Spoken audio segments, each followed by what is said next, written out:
The Sanskrit word Satya can be translated to truthfulness, but it means a lot more than simply not telling lies.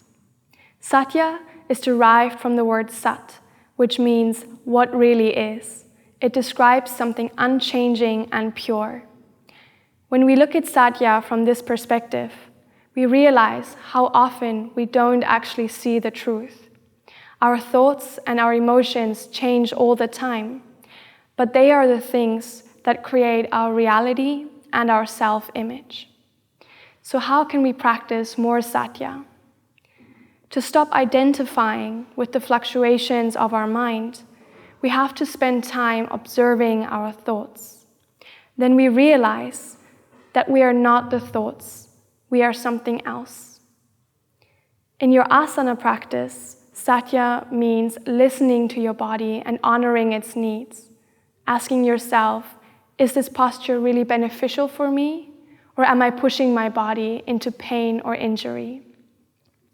We also want to practice Satya in our interactions with other people.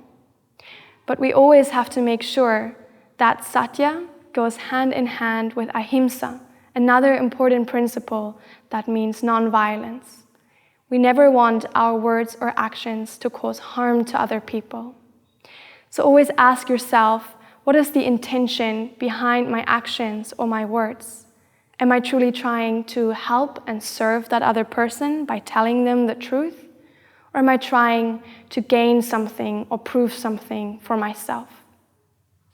Satya is only one of 5 yamas, important principles that guide our interactions with the world around us and ourselves. If you want to learn more about the 5 yamas and experience them on the yoga mat, sign up for the free trial of the One Yoga online studio. Namaste.